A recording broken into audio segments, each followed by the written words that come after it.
Power without ethics breeds corruption. If you have absolute power, you're eventually going to be corrupted by that absolute power. Hey everybody, I'm Dr. Martin Williams. I help purpose-driven leaders discover, develop, and deploy their divine assignment so that they can reign in life without losing themselves. What we have to understand is that power doesn't make you a king. Principles do. Power doesn't make you a king. Principles make you a king. Today, I want to teach you how to create a world where your outcomes are predictable, your success is repeatable, and your peace is non-negotiable. We're in this great discussion about the King's Code, and we're going through these areas where we really need to be paying attention to them, right? I want to talk to you today about the power of moral compass. This is one of the King's Codes we cannot forget. There is a moral compass for us. When we start thinking about sitting on a throne and wearing a crown, we have to come across as people and leaders at high level. We have a morality. We have a compass. We can tell when we're off. We know exactly where we're going. We stay magnetic north at protecting our identity, protecting who we are through a moral compass. So a leader's real strength isn't really talent. A leader's real strength isn't really gifts. A leader's real strength, it's a moral clarity. I know who I am. I know what I'm not going to do. I'm going to stick to my morals, regardless to what other people think, regardless to what other people do. I'm going to pay attention to myself, and I'm going to be a moral person built on the morality that I have given myself. As Chancellor of Germany, do you remember Miss Merkel? Angela Merkel, an amazing leader in Germany, and she was the leader during crisis. Now, I don't know if you know the difference between having a crisis in your apartment complex with a crisis with your house, or a crisis with your neighborhood, or a crisis with your city, or a crisis with your state. She was leading crisis with the entire country of Germany in crisis. That's when she came to leadership. The economy was collapsing. There was a refugee influx that was ruining their country, and there was global instability at the same time while she was leading. Not her little apartment, not her house, not the block, not the city, not the state, but the entire country she was leading, while other leaders were reacting politically. They were reacting from political cues and political words and political action. She had nothing to do with it. She led by principle. She led by this fiscal discipline. So fiscally, financially, she said, we're going to be disciplined. Eventually, we'll work our way out of this. But it might take a while when we do it. So what did she do? First, in her mind, there was fiscal discipline, as I said. Secondly, there was ethical responsibility. Ethical responsibility. Responding to her ethics, not what people were saying. And then 3, there was relentless calm. So I'm going to be fiscal, not physical, fiscal. Going to manage our money right. I'm going to live by ethical responsibility, what I should and should not be doing. And I'm going to be relentlessly calm. I'm going to stay calm, and no matter what situation came. And that's how she led. That's how she led the country of Germany. So she was often criticized by being too steady. They wanted her to operate emotionally from side to side. They wanted her to operate emotionally, but she was steady. But that steadiness preserved a nation's credibility. She literally saved a nation by how she was thinking, by how she was moving, by how she stood on principles. She didn't just manage Germany. Watch what this lady did. She governed not just the country. She governed her emotions. She governed how she felt. She went home to her house understanding that she had to govern the nation with discipline. And that's why Europe, not just Germany, but all of Europe followed her lead. Every country in Europe said, let's get behind her. She's leading us out, because other countries that neighbored, connected, or bordered with Germany were all affected by her leadership because they could predict her. They knew her principles.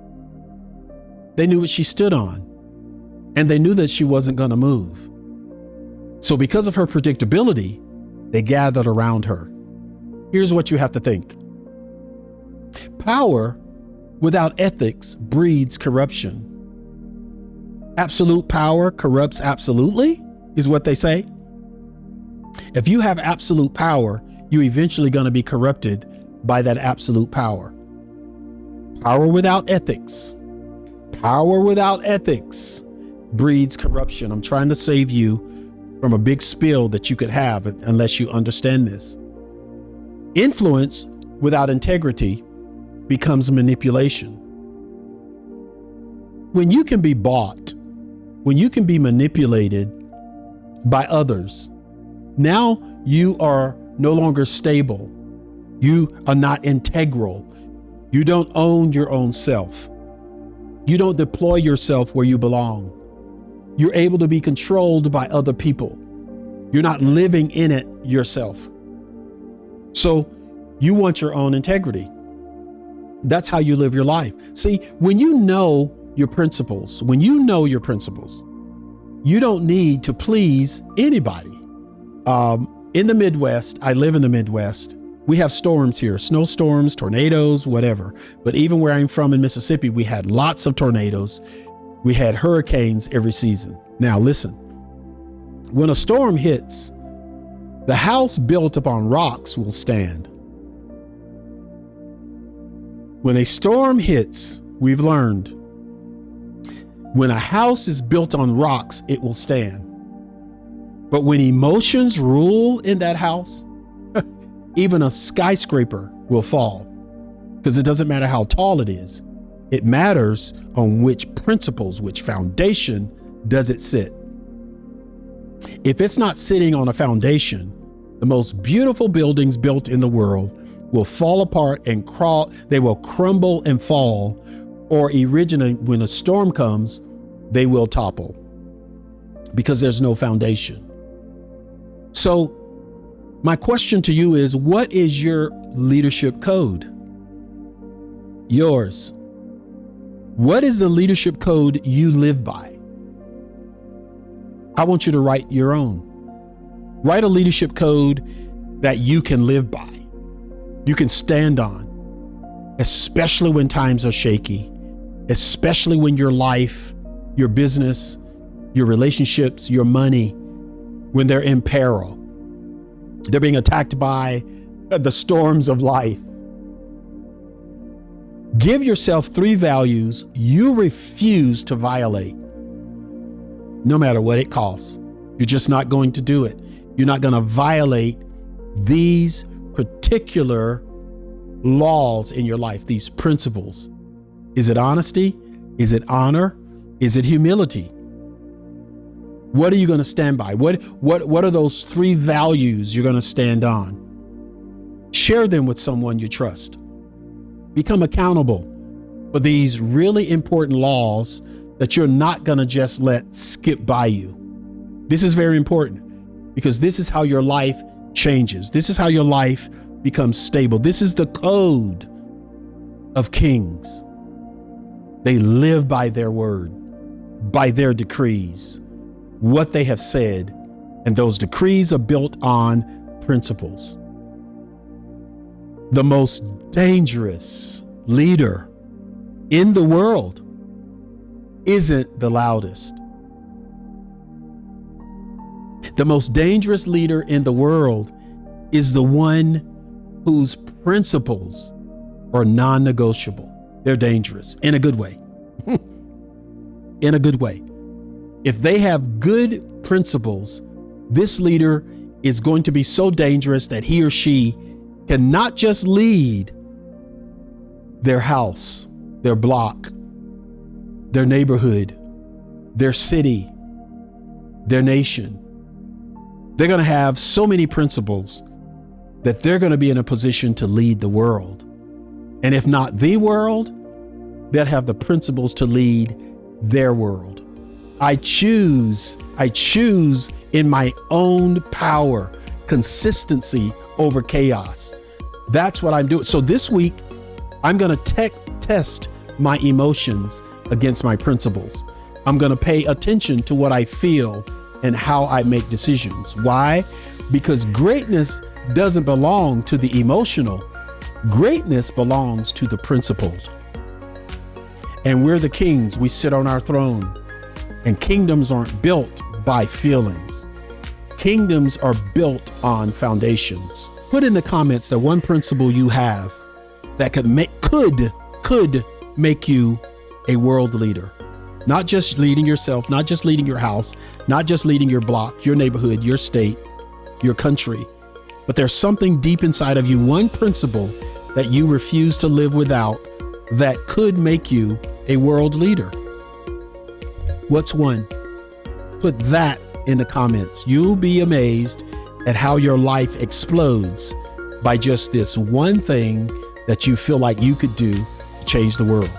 One principle. What is that principle? Put it in the comments. Thanks for watching. Subscribe and go ahead and watch the next video.